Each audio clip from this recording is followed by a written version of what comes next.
All right. If we want to be able to communicate, we have to figure out how to navigate the channels.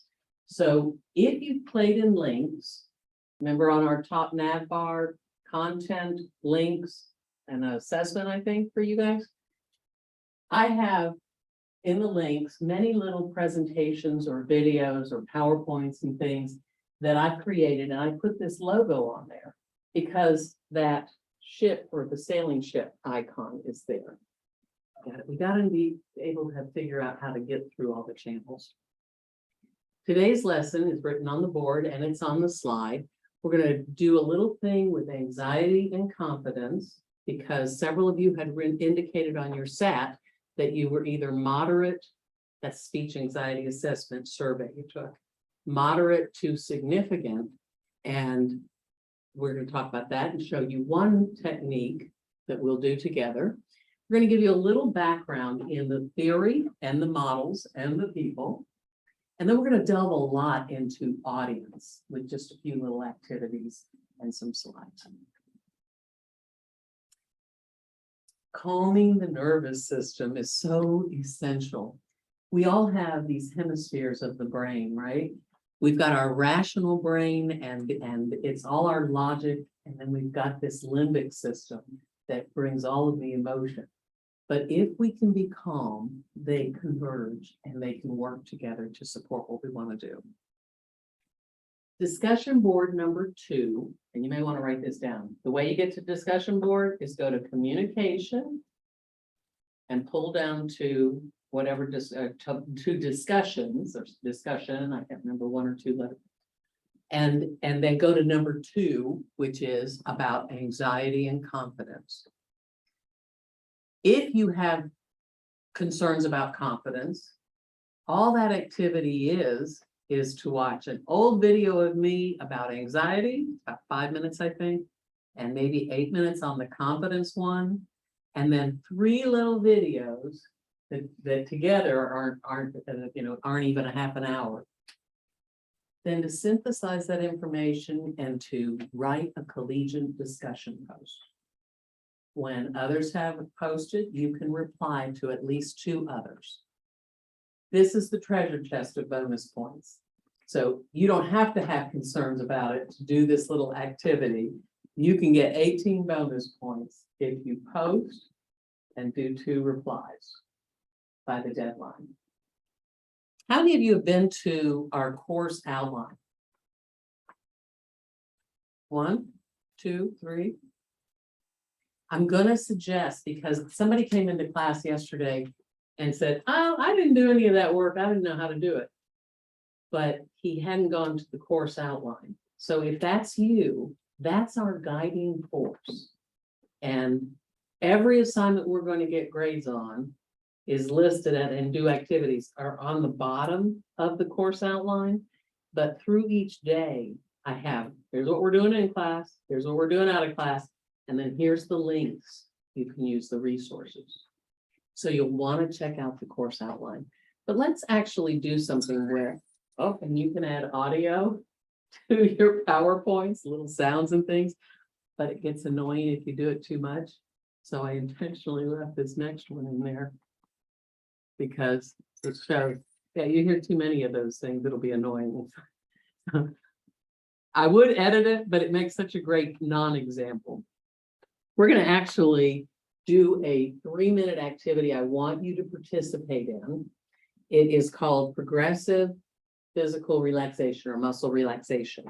I used to sit up here and I do it with you, and I still do it, but I'm going to let this 3-minute video I found from a Canadian health service to teenagers show it because it goes faster that way. Another speaker's trick, if you cannot embed because the old PowerPoint does not embed well with videos, which means put the link in there and you have the box and you can click go.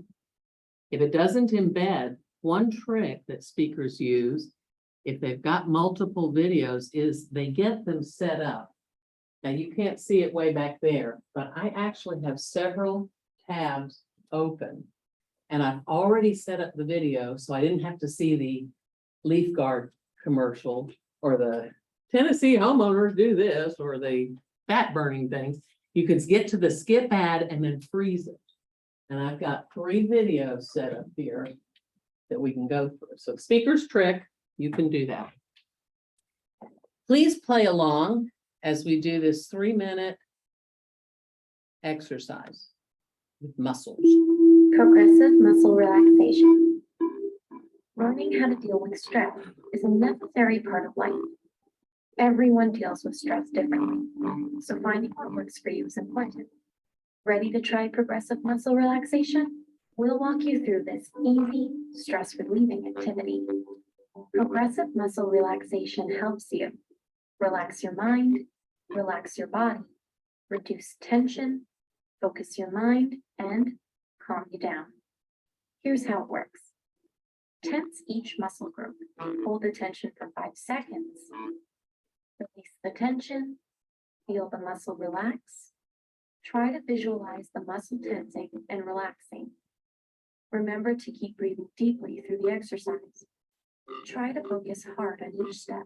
If your mind begins to wander, bring it back to the muscle you are working on. Let's start with your head. Close and tighten your eyes. Tense all muscles in your cheeks. You do it too. Tighten all the muscles around your lips. And press your tongue to the roof of your mouth.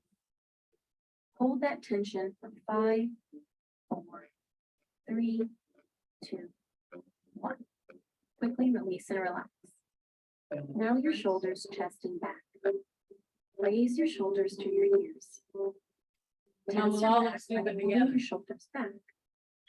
Hold that tension for 5, 4, 3, 2, 1. Quickly release and relax. Onto your hands, fingers, and arms. Bend your wrist and tighten your hands and shoulders. Flex your biceps. Hold that tension for 5, 4, 3, 2, 1. Quickly release and relax. See how the difference? Now for your belly. Pull your belly button in and tense all the muscles in your stomach. Hold that tension for 5, 4, 3, 2, 1. Quickly release and relax. Moving on to your legs and your feet. Tighten your thighs by pressing your knees together. Pull your toes towards you and feel the tension in your calves, thighs, and feet. Hold that tension for 5, 4, 3, 2, 1. Quickly release and relax. Breathe deeply and imagine a peaceful sensation flowing from your head, down your neck, into your chest, legs, and settling into the soles of your feet. Repeat this process when necessary until you feel calm and peaceful.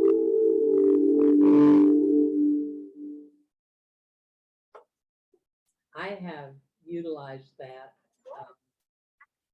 in much more depth and even more metaphysical kind of stuff, but that's muscle relaxation. That's muscle isolation. Feel that tension and then release. It makes a difference. If that works for you, use it. I had another student who realized that if she would jump like an athlete and then run down this hallway before she did her speeches, she felt better. So you figure out what works for you. And discussion board number 2 and the video mitigating fear, it's on your course outline. I think it's homework day 1 as an option. Where you actually watch it and then you create a plan like, okay, this is when I'm the most afraid, I'm going to do this. Take 1 step or 2 steps and you make a plan, then you can enhance your confidence. Or you can wear it like you mean it and it feels like to us that you're being confident, but work for you, what works for you. Did you get to see that video, Madison? I didn't show up, but you could hear it. Okay, you gotta yell at me because I should have done a new share at that point. So I'm so sorry. Are you seeing the PowerPoint still? Yeah. All right, let's go back to that. Sorry about that, Calvin.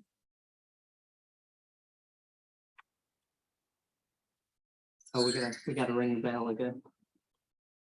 Do a 1-sentence summary of something we just experienced. Capture an idea, compare something, whatever. Write a note, date it down and write it.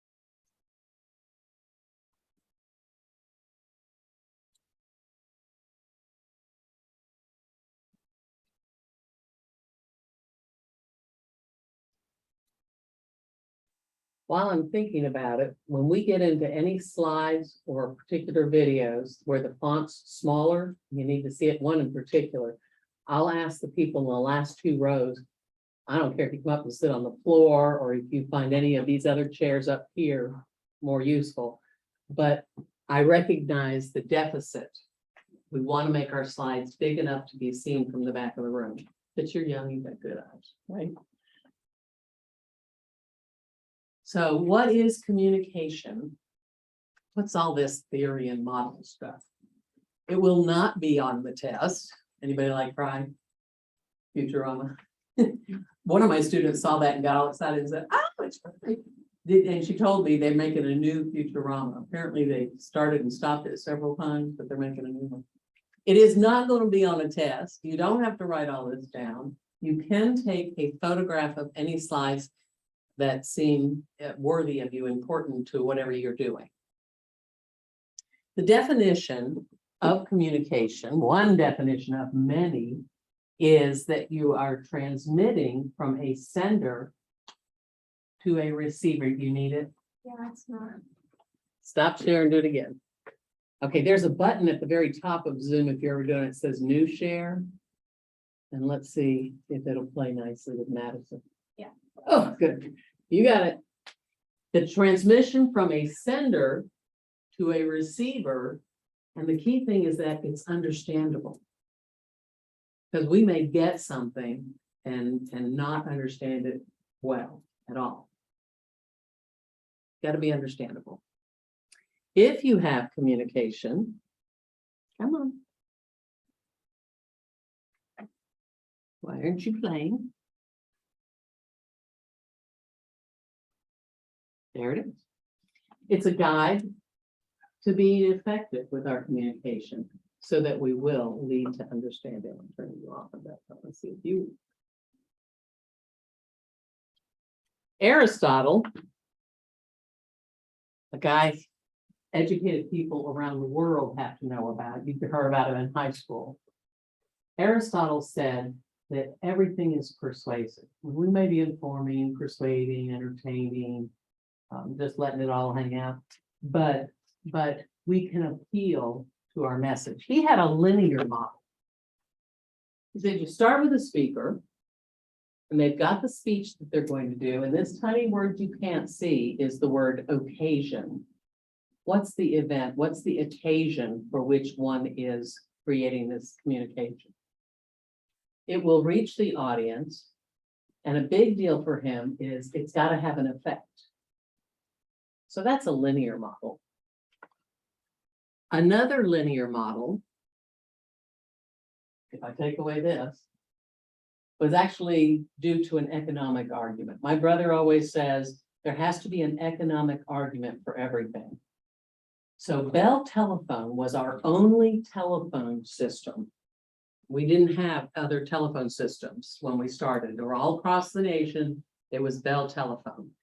And we didn't have 15 other communication things you could do.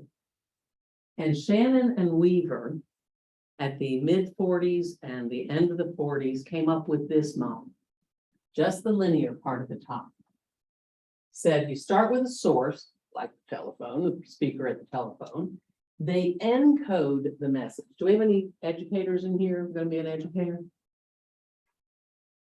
So encoding is like when the little kids would put together, they learn their letters and sounds and they're starting to put them together. They're encoding, putting it together.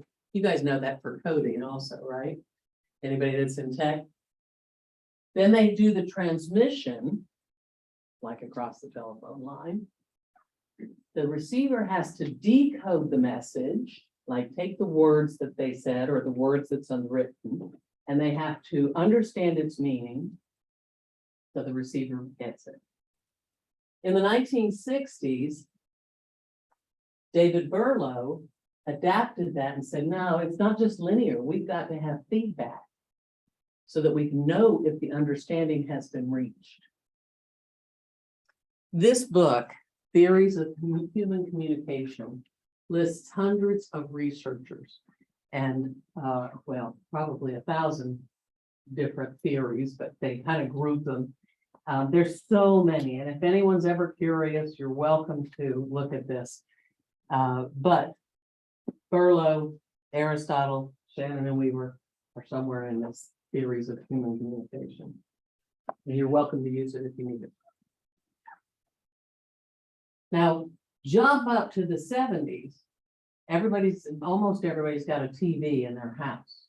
My lucky neighbor across the street, because both her parents worked in Washington, D.C., had 3 TVs in their house. That was huge. No, look at this, and this one, and all your devices. We talked about that last time. Here comes Stuart Hall in the 70s. Now, mind you, the Vietnam War had been going on for a long time. U.S. had been involved after France was doing their thing for decades. We got involved. And then there came this group of young people, not unlike today, who said, we don't love the way things are going. We don't think this, I've lost how many thousands of friends, primarily male. How many guys went over to Vietnam and were killed? So have you heard of hippies in the 60s? Right? Peace, love, rock and roll, maybe drugs, love, and rock and roll, and sex, and whatever. They were very much against the Vietnam War. So here comes Hall, and he sort of believed in Marxism, which again is very similar to some people today with their political views and agendas. But he also added this thing called semiotics, which means let's look at the words that that person or that group is putting out. Let's take those apart and really check for what meaning's coming up. He said, you start with mass communication. You've got those TVs in so many homes and so many places. So maybe one sender going to multiple receivers. When I started doing my studies, graduate studies in communication, there were 7 organizations, businesses, people primarily, that owned all of the media, global media, all of them. Disney's one of them, right? And whomever is associated with that. Now there's 4. I started in like 2015, 16. So how many years has that been? Now 4 conglomerates own all of our media. A lot more people owned various stations when Hall was doing his work. But he says it has encoding. And when we receive it, or when it's being put out there, he's got recoding. And then all the receivers decode it based on the things that influence the way they see things. So this, I know from far away, this is unclear, but you're welcome to come up if you want. The other model also, the linear model with Berlow, had the word noise on there, and that means the things that interfere. So as this message gets sent out over the airwaves, we've got noise and we've got personal perceptions, which might be influenced by how educated we were, what gender we were, what our ethics were, what we believed, our role in society, our cultural context, and even our physical context. So, kind of a big deal. He believed in active audience theory. That was the name of his theory. Let me give you an example. So imagine, and it's very relevant, have you heard the word terrorist? Like national terrorists? My mother's news is trying to paint it that all one party are extreme and they are terrorists. I've heard the word. Hall's was people against the Vietnam War. Okay, they were communicating And you would have three general groups of people. The sympathizers, confirmatory bias, they could already agree with what the message was. And so they had a dominant reading, like, yeah, I'm with you. I got it. I believe everything you're saying. I believe the facts you're giving. Then you had the terrorists or the hippies and non-hippies too of the time were kind of hearing the message like the government would hear it. And the government was wanting the war, so they didn't want to hear anti-war stuff. And they had an oppositional reading. They didn't accept the message. Have you guys watched any news media, either side, current news media, and agreed with it? Like, yeah, of course that fact's right. Any news media. Nod your head if you have. One person nods, two. Okay. Have you heard any news media and you dismissed it because you didn't believe the group? You didn't trust that group? That would be an oppositional reading. Here's why it matters to us in here. When you give a message, there's going to be a group that don't really have an opinion one way or another about what you're saying. And you have the chance to negotiate meaning with them. If you can find the right way to appeal to them, find the right way to connect to them so that they trust you, they will be willing to negotiate. And maybe at least you can plant that seed, or they can take the action that you're asking them. All depends on how you practice. One last one. This illuminates Halls a little bit more. This model says that every sender comes with their past experiences, their knowledge, their feelings, their attitude. And every receiver has their own experiences, feelings, attitude, and knowledge, okay? All right. You want to do a quick summary, or you want to go on to the next thing? I've only got 2 more slides before a real summary. You figure you understand the models? It doesn't matter what words we put together. If the audience responds, like Aristotle says, there's a response. If the audience doesn't respond, this is the one for which I want the back 2 rows to get up and come up here somewhere closer to these scripts. And I'm going to do a new share so that I can make sure Madison and our Zoom guy gets it. Come on up.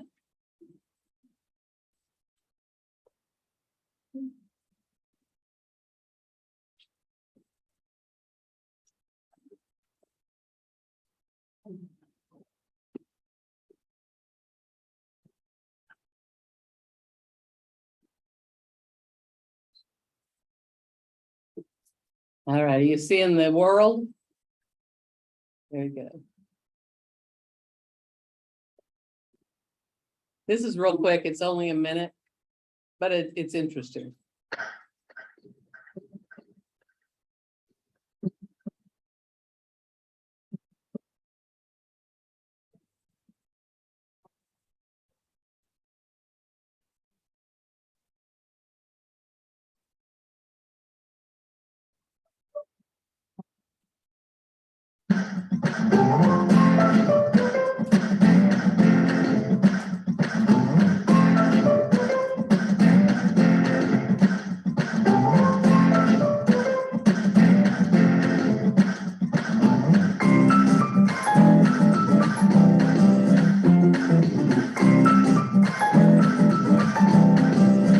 The single biggest problem in communication is the illusion that it has taken place.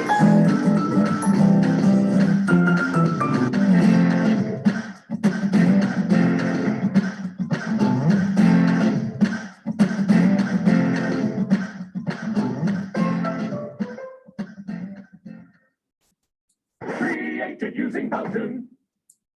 Have you used Powtoons before? Yes, no, they say out loud. No. Nobody?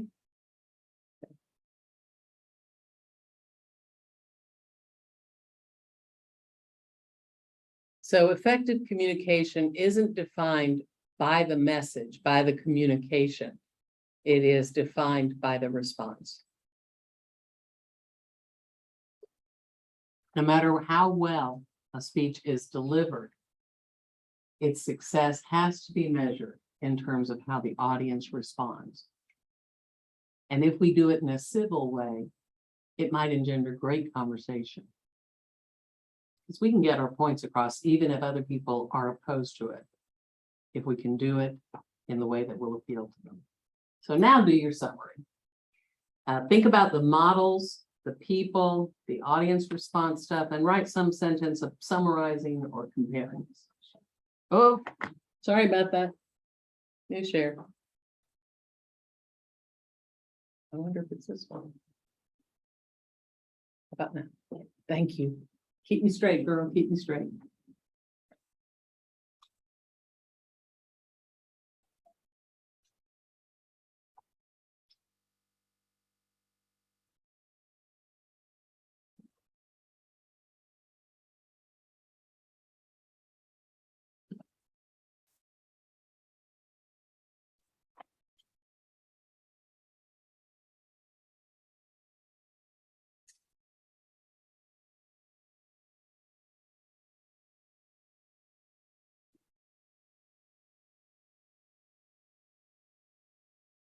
We don't have a Jacob in this one.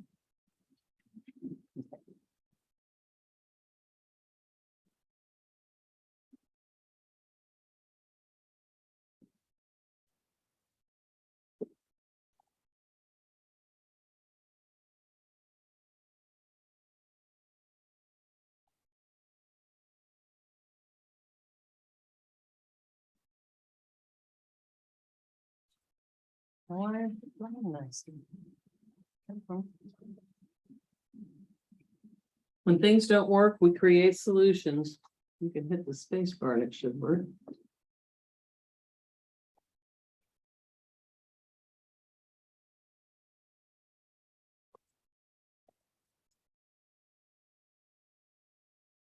The next section is about specific purpose, and it is also about a deeper dive into audience.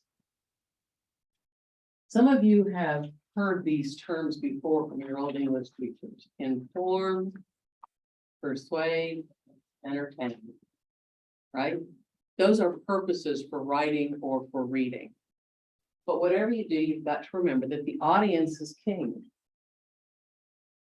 I've always added, and I've taught at all grade levels, and even to my little fifth graders, I would add a fourth reason, a fourth purpose for communicating. And that's a Greek word called catharsis, which means to cleanse. When my daughter would come back from Tennessee to Florida, where we lived and we raised the kids, she'd sometimes call her granny up and go, "Blah, blah, blah, blah. Do you have somebody in your life that you can just let it all hang out?" Yeah. You know what? Interesting. I've seen one guy nod his head before any of the ladies did. We all need somebody that we can just let it all hang out, and they'll be listening in a way that's supportive. These are the purposes, and sometimes we merge them. When you do your informative speech, it's possible that you might be a little entertaining, or some of the things that you share with us may persuade us to go check out that new restaurant. So we can merge some of these, but get a primary purpose in your head, and it helps you craft your message, so it doesn't go all over the place. Guess what? There are 4 types of listening. The 4 types are appreciative, empathetic, comprehensive. I often think of comprehension checks at the end of a textbook chapter, and critical listening. I love the way Rachel got your phone out and just took a quick click. That works. And if ever I'm too fast, just speak more. If you go back, please. I see people writing. So if these are our purposes, we're going to match them up right now. Inform, persuade, entertain, and catharsis with these types of listening. Get one. Got it? Noah, your turn. Give us one. Critical? All right, critical goes with what purpose? You want me to go back? Yeah.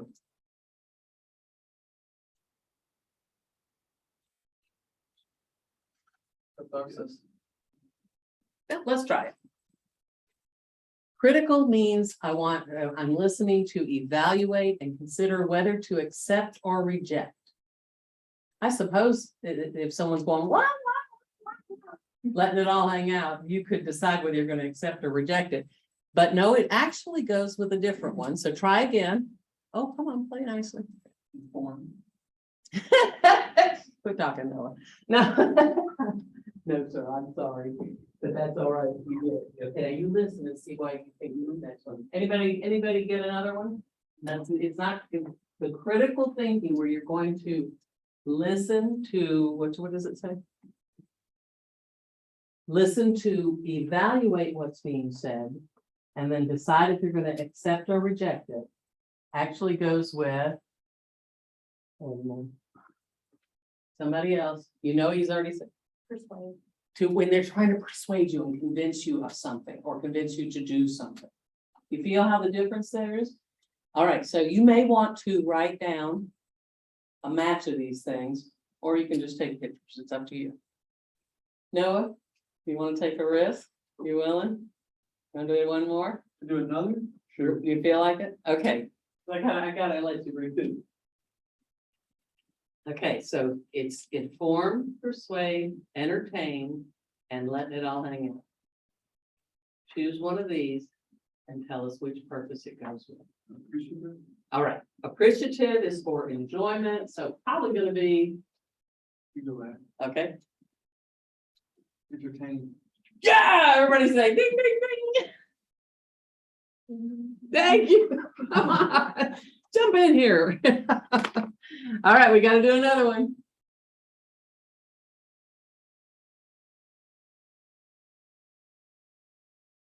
That's so much more fun when you get involved.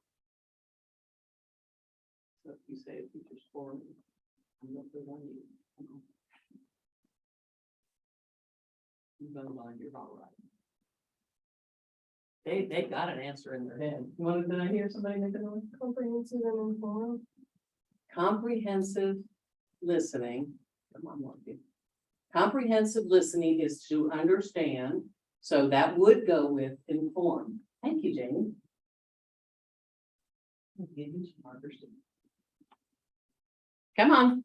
Let's see. We've done entertaining. We've done persuading.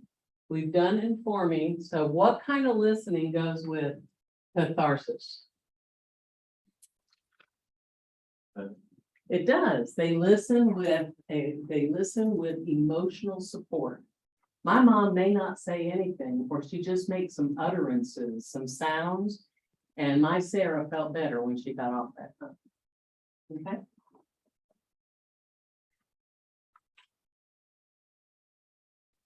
The next speech that you're going to do is a 3 to 4 minute personal experience story. In that personal experience story, the rubric will tell you that you have to have a few characters and they have to interact. Maybe there's a problem and their words and their actions will carry the story to some kind of a resolution.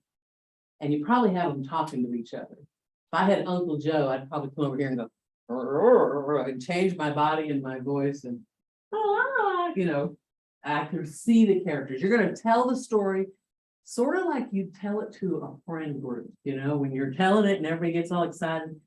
And you can either inform, persuade, entertain, or just cathartically get it all out. But I want you to think of a story. It may be something that happened that you've heard that story 20 times at family reunions, or every time your friends get together at a certain place, somebody tells that story. Got a story in your head? Raise your hand if you do not yet have a story in your head. Okay, here's your cues that I tend to say. If I sit by your desk and go, okay, if I said one day, la la la la, does anything come to mind? Yeah, yeah? Yes. If I said, have you ever had a car accident? Have you ever got in trouble with the law? Do you ever have like this most amazing epitome of a day where you were just so joyous? What happened? Like in a key moment, what was the problem in the middle of change? What was the resolution there? Is there a story like that? Is that better for anybody? Raise your hand if you still don't have a story. Oh, good. Let me model for you what I want you to do that's related to purpose and listening. I told you about my chicken story, right? Where I broke my ankle, anybody? I did tell him. He didn't hear it, so I'll tell him. When you get with your partner here in a minute, you don't have to tell the whole story. Just give them a quick line on it. And then I want you to tell them what type of purpose would you be going for? And it may be more than one, but you want one key one. And what kind of listening would you want out of your listeners? So I would tell you short form. One day I was racing on to feed the chickens or close the chickens up at night. And I hit a slick patch of water on some concrete. Broke the crap out of my ankle, right? 3 ways. So it's got 2 big long rods and 11 screws, and it's a nasty mess. I would want to tell that story, maybe to some audience that in an entertaining way. Or so that they'd appreciate it, and then they'd maybe wince and go, oh, the way I told it, and they would enjoy it. Because remember, enjoyment's not just happy. How many of you like to watch scary shows? Yeah, and you get joy out of that.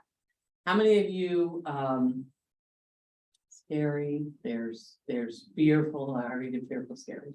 How many of you cry at Hallmark commercials, or at Hallmark movies in December, somewhere by the end of that movie, my sister is going to get tears in her eyes, but that's still enjoyment, right? So I'd probably tell my story in an entertaining way so that you guys would enjoy it, all right? Even though I didn't love the experience.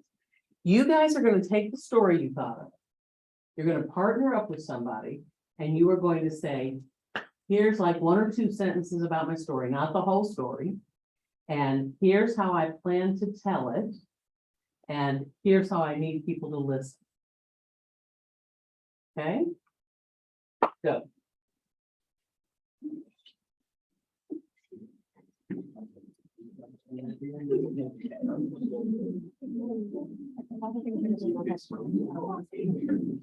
You can have a try after.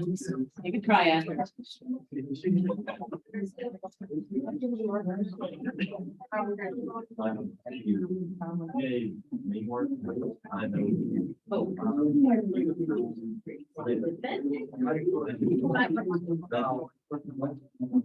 When I owned that.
Right?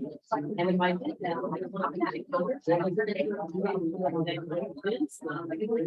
they should walk.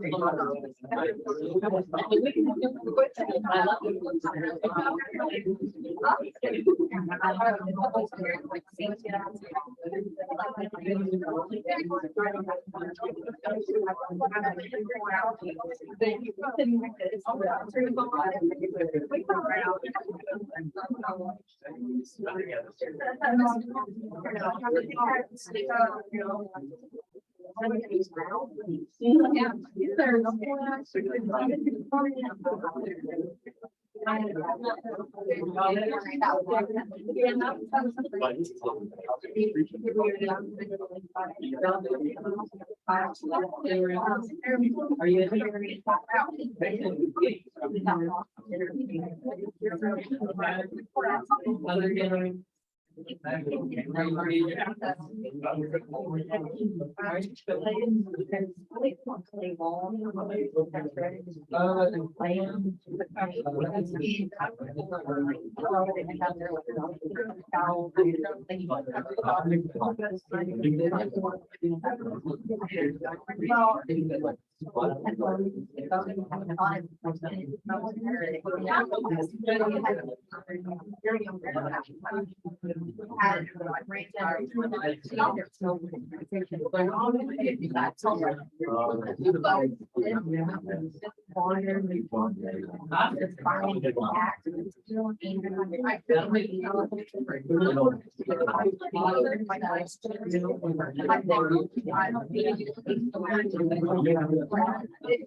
How about this?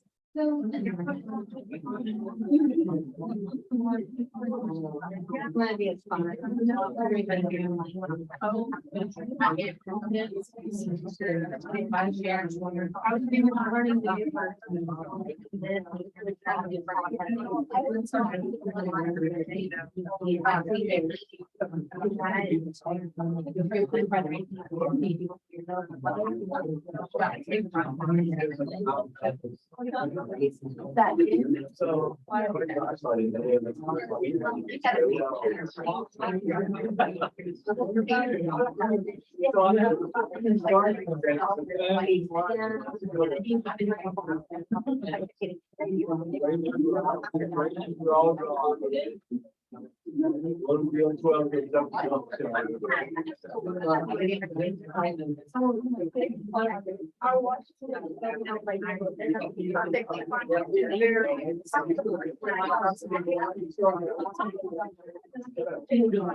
So. All right,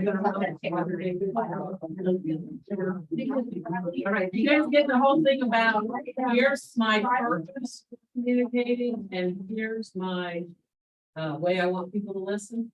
Did you apply it? Rachel, tell us what you said when I was rendering. Ones are kind of like different personalities. They almost are, and we can all communicate in all four of those ways, and we can all study in all four of those ways, but they're almost like different personalities. I love that. Who will share their story succinctly, you know, just like a one-liner, how they wanted people to listen, I mean, what their purpose was and how they wanted people to listen. Anybody share? Did anybody have like I have in the past? I didn't just want to inform about my little ankle thing.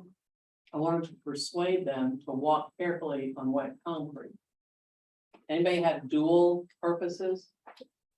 What'd you have?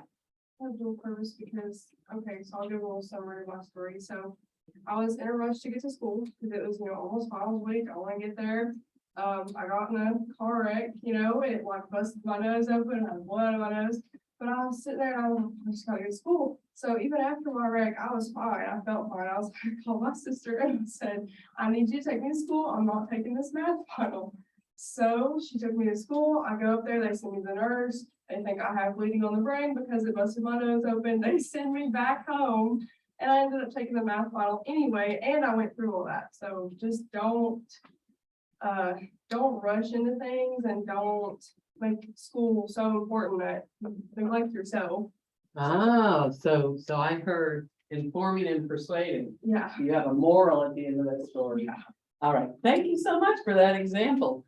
And I know if you choose that one, when you get up here for your 3 to 4 minutes, you will slow down, you will add characters in there that talk to each other, because that's definitely a problem, a resolution, and even a lesson at the end. Not everybody has to have a lesson. You're just telling the story, but it works for yours. Okay. Thank you. I want everybody to write down how knowing one's audience will aid communication.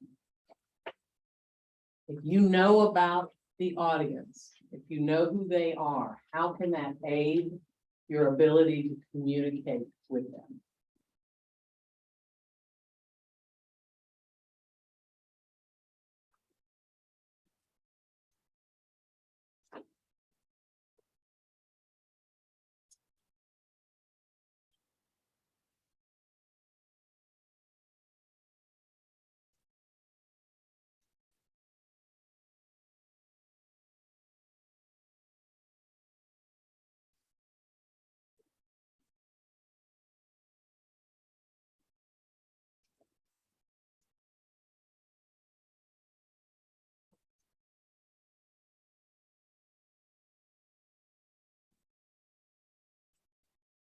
All right, Aiden, you're up. What was your answer? For how can knowing the body,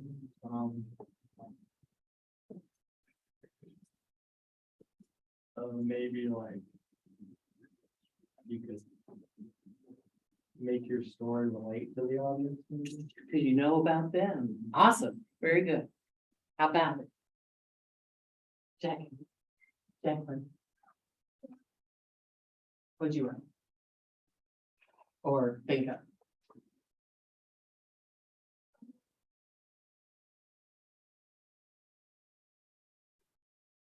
I guess an audience has like a big part in communication because like whenever they clap or like say that you're doing good, it makes you feel better. I guess. Okay, so it aids in communication because you guys feel good.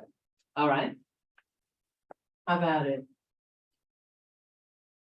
I said, knowing an audience helps because if you can relate, you can make a larger effect. If you can relate to them, get a relating, you can make a bigger impact. Yeah, anybody get on how you're gonna relate, how you're gonna craft your message? Anybody do anything about that? What's your? I did, like, if you're giving a speech to like an 8-year-old versus a 7-year-old versus all men versus all women, different views and beliefs, you can tweak your speech. You can tweak your message and then they'll believe that you're relating to them. And that can be a good connection. Well done. See if you think this is true. And you segued us right into our next one. What do you think, guys? Is that true? Can you see? Okay. Yeah, there are some differences between males and females, and we know and respect the idea that there's, other people on that line anymore that identify differently. We know that that's the truth in today's society. However, if you're speaking and trying to understand the audience, 2 $5 words are demographics and psychographics. Demographics are like statistics. The US Census, when you go to investigate if your community needs a teen youth center, you can use the US Census and get statistical demographics that say, look how many teens we have in this county. We need to support them, right? There's statistics, and there is statistical analysis about everything. How many people are in business? Going to go into business. 1, 2, maybe there were the 3. We might observe some of these things. Like I see that you guys are all in generally the same age range, majority of, and I can observe those things, and I can presume some things. I might think everybody with a ring on their left hand is married, on a particular finger, and it looks a certain way. That must be a wedding ring, right? So you can observe and presume different things about demographics. Psychographics is what marketers want to know about you. They want to know what you value. They want to know your opinions. They want to know what activities and interests you have so that they can strategically communicate with you to meet their whatever goals they're going. I'm going to show you a screen that anybody in business may want to walk up and take a screenshot of. Because marketing is a form of communication. It's like this whole thing of communication, whole field. They actually add 2 more areas. They have demographics and psychographics, but then they also look at your geographic area. Are you in a big city? Are you in a rural area? Are you in a county that has so much density, population density, or even the climate? They wouldn't be pushing winter coats to you online if you haven't been researching about it, going to Alaska or something. They also want to know about your behavioral segmentation. They segment you off from how often you purchase, or is there a certain occasion, and what benefits you're looking for. Are you looking for cheap? Are you looking for, I don't mind expense, I want quality? What are you looking for in terms of the benefits? I get bonus coupons or something like that, or whatever, those freebie kinds of things. They look at how often you use a service and if you're loyal. Has anybody ever written or shared verbally an idea that a particular product or company stinks? Yeah.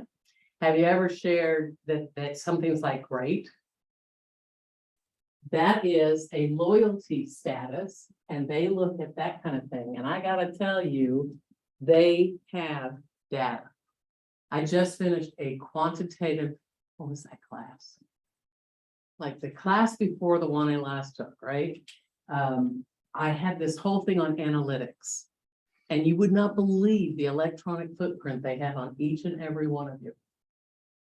I did this huge research study. Did I tell you about that yet? About Facebook? I did a huge research study because I had to do a big project, and I happened to notice that in Facebook, I was getting all these memes shared from my friends that would ask questions. When was the last time you did this? What's your favorite that? And then they give you commands where they'd write a sentence and you'd have to fill in the blank kind of thing. And I started noticing a lot of my friends were sharing that stuff. And so it was coming up on my feed. Later, I found out it was more bots. But my point was, I researched how they targeted individuals. And by the end of the research, I said, oh my gosh, Not what do they know about me, but they already know me just from my electronic footprint. And since 2016, I haven't made it as avid as I used to be. I've not responded as much on my social media intentionally. I watch more and I share a lot from my own state. And yet they had me. When I grouped all of those Facebook memes together into categories, it's like, dang, you know me. So they know you. We get segmented from our audience, and you can look at all these kinds of things in real time. You can do that with these people in this class, and we'll do an activity here in a second where we'll talk about our audience who's in here. And you can think about them in terms of this so that you can craft that message with the words and the ideas that may grab them, even while you're telling your truth. You don't want to play again? Okay.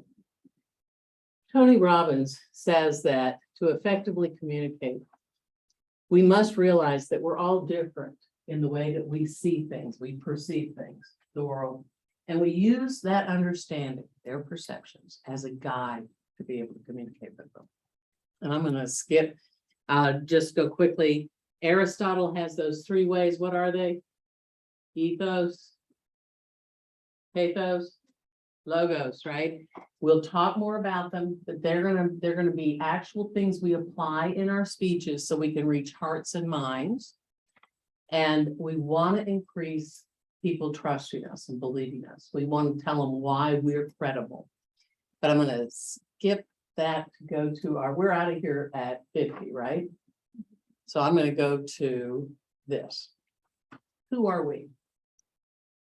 By the end of this activity, you'll have a little more clear picture of who we are as an audience. And if we finish it in 15 minutes, great, but we've got more people in here, so we're gonna see what we can get done. What you'll need is about 8 to 10 Post-it notes. I'm gonna lay these around the tables, desks, my major or college program of study. Everybody puts 1 Post-it for that one. People would say I am, put 1 Post-it around that one. You may want to move your personal stuff. Gender and age. Everybody put a poster for gender, a little Post-it for gender, and a Post-it for age. You feel me? Don't put them on the same one. Madison's gonna get a hard one. 1 to 3 organizations to which I belong. So you can you've got 1, just put 1 Post-it. You've got 3 organizations to which you want to belong. Choose your top 3 and put each one on its own Post-it. Madison, you'll be working with that. And then this is from number 2 for our exit card. What business, organizations, or resource did you write down for exit card day 2, day 1? The second question. So if you did House of Hope and the library, they each have their own Post-it. Okay? No, I picked on you today. You want to play another one? I would say I am. Just 1 Post-it. Jaden, you'll be working with my job of the future. Just leave it on your desk and you want to clear your personal stuff off. And everybody put 1 Post-it and stick it on near that. And how about a favorite activity? Who wants it? There you go. Very good. A favorite activity, 1 Post-it. So Post-its are up here. You have to fill Post-its for everyone and then go around and do all of them. No names are needed. Great question. Yeah, what are we doing? Just showing that screen? Okay, he can hear. I don't know how this audio is when they're back on here. I don't know. That's a lot.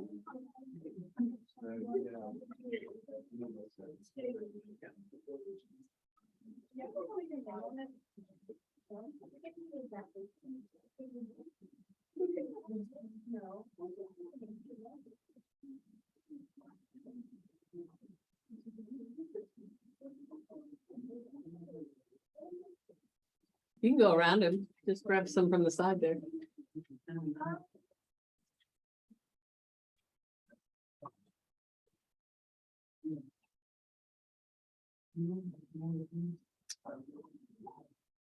Oh, no, you do.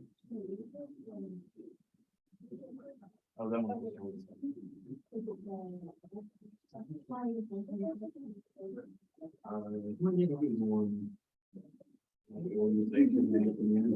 You can move the post-its if it helps. No, no name's necessary.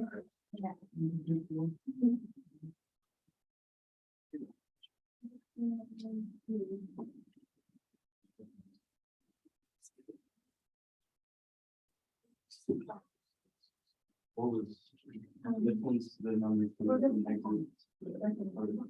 So two businesses, organizations, or resource that are local that would be beneficial or are beneficial.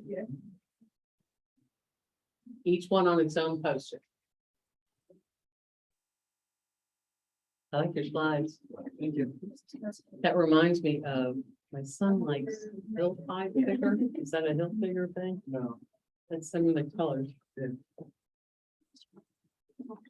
My eldest son, so now he has to buy them.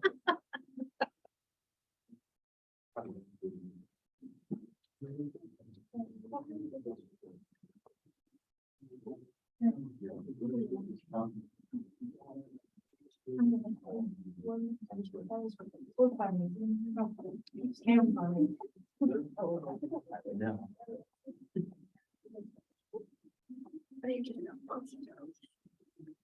No, you gave me.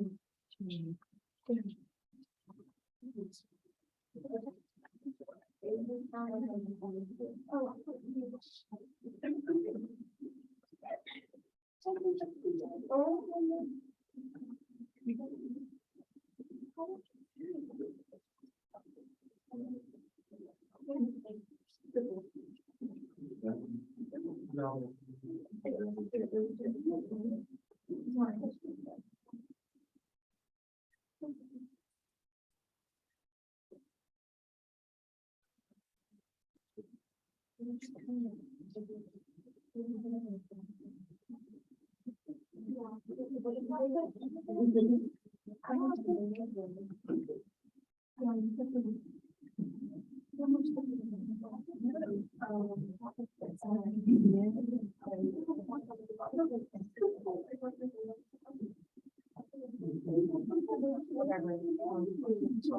Program study, no. Oh, okay, that's what you.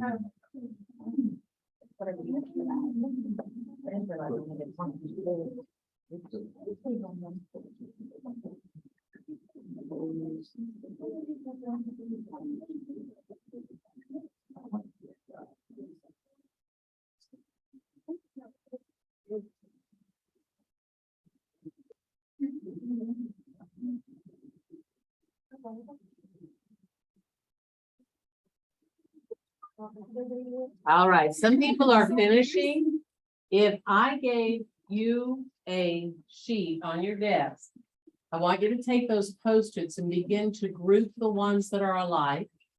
And you will be sharing a summary of what your answers are. And we're gonna learn some more about our audience. Okay, I have one that didn't have a body. I put it on a blank desk. Will you do it? Wait, what? Will you do this one? Cool, thanks. Where do you want your post-its at? Right over there. Okay. Thank you. Oh, Okay, so start, Sesame Street used to say, some of these things are not like the others. Some of these things.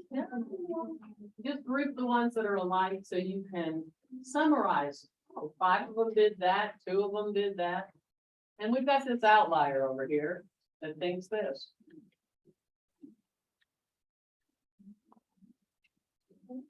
Let's find out who we are.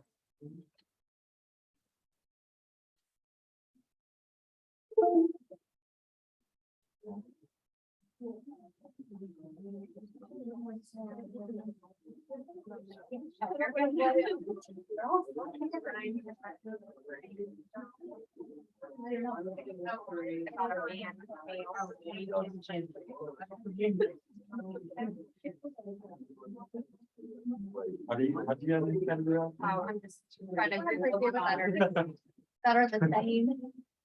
Seven, Get similar. at least seven. I know too, so. Yes.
Week one, I don't.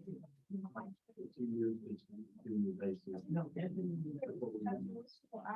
Yeah. You're first in line. Ah, it's perfect. Like, You're doing great. Did you get them all? Oh, you want. Okay, careful. I don't take any points on them. I'll give you a week. You betcha. Thank you for asking. Okay, let's do a quick summary. What do we have? You ready? kinda. Okay, let me get her, because she's genders and demographics. We got 4 minutes, so be succinct. You ready? And you might have to tell us how many posts you have instead of just saying a lot. Say 7 of them, I did this. Go for it, girl. You're up. So, we have 12 females, 18. 18 males?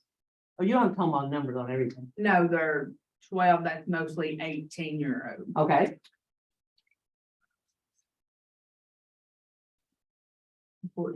Hurry. And 6 males. That are 18? That is, seems to be, yes.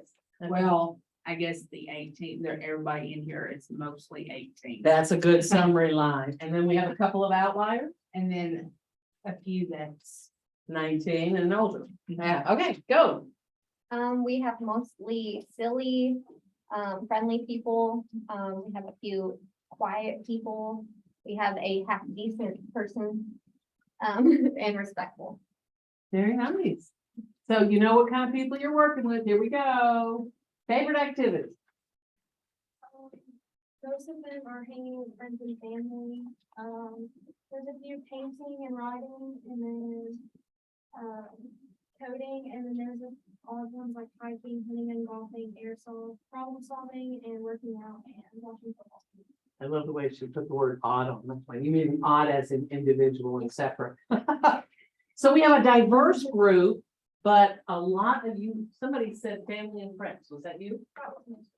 Yeah, and so you know you can appeal to them with stories that may touch that. Okay, go for it. Mine's for the general studies for what we're majoring in. We got a lot of nurses going into nursing. Got a lot of mass communication. Really? Uh, Awesome. And what's a lot? 3. 3 out of 22. Okay, 16. that's okay. And then general studies, we got 2 of them. We got 2 computer sciences. Then we have some outliers, in wildlife biology, engineering, paralegal studies, and early childhood education and psychology. What a diverse group. So you're gonna have a wide opportunity to appeal. Go for it. Can I ask a question first? Yes. Who put tattoo artists? I will absolutely let you practice a tattoo meeting today. We've been wondering that this whole time. Awesome. Anyway, we have a lot of nurses, like registered nurse, RN, labor nurse. Most of them are kind of all over the place, like writer, we have 2 engineers and zoologists and wildlife biologists. And we had a tattoo artist, 1 teacher, a travel agent, a paralegal, and cyber defense. Very diverse. So you're gonna have to include statistics for those engineers. to support what you're saying and those nurses, the medical people. And then you're gonna have to reach the creatives too. Okay, here you go. Oh, the majority of people actually said stuff like Chick-fil-A, Buc-ee's, What is your thing? Oh, the exit card day one, number two list. Okay, okay. Most of them, they said Buc-ee's, Chick-fil-A, Target. We also got like Whitechapel, Time for Pause. You got a group of people that say Red Cross or Goodwill. And we got 4 that say library. Yeah, 4 that say library and then like 4 that say parks. Very cool. So you got indoors, you got outdoors, you got helpers, and you've got consumer stuff. And maybe getting your behavioral segmentation. Okay, did I do it? Go. I got 12 that are honest and friendly. And then I have a couple of outliers that are like responsible, occasionally ditzy, a mystery, creative and hardworking. I love it. I love those attributes. Here we go. I have the 1 to 3 organization to which I belong. There are 17 people that just put run to say. And then there's some, like, a lot of different workers, Crash Barrel. Then we have a lot of like churches, like Binary. And we have sports members, like the cheer team. Okay, how many churches? There's a Binary on here, and then there's Main Street Church of Christ, and then Lantana. Okay, so 3 churches. In my last class from today, earlier, they had 9 churches out of 20 students. You know, you can reach them if you either talk about those topics, or if you talk about something you know they oppose, you could do it in a very objective way and plant seeds. I had a middle college student who just finished their preterm class, their express class, and she had heard 4 of our speakers, I mean, using Bible verses and using things that obviously were church related and faith related in their speeches. And on the last day, her persuasive was why you should be, not why you should be an atheist. And she did it in a respectful way, pointing out logic and stories, biblical stories that had some, not discrepancies, but something that was inconsistent. And by the end of it, because she was civil, not just name calling, even though your face says, what's wrong with that child? She engendered a lot of interesting debate amongst the students, including the couple from her term who came over and said biblical verses that backed up why she was wrong, and the New Testament changed this or that, and it said, forget those inconsistencies and rules. We're into whatever, Jesus loves you and love your neighbor and all that. So you can approach them. Do we have any more left over? Do we have any more? Do you feel you understand the diversity you are facing in this audience? So you're going to have to speak your truths, because that comes across. And I hope that you found the models and things helpful. Please go to please go to content, pull down to course outline to see what we're doing next class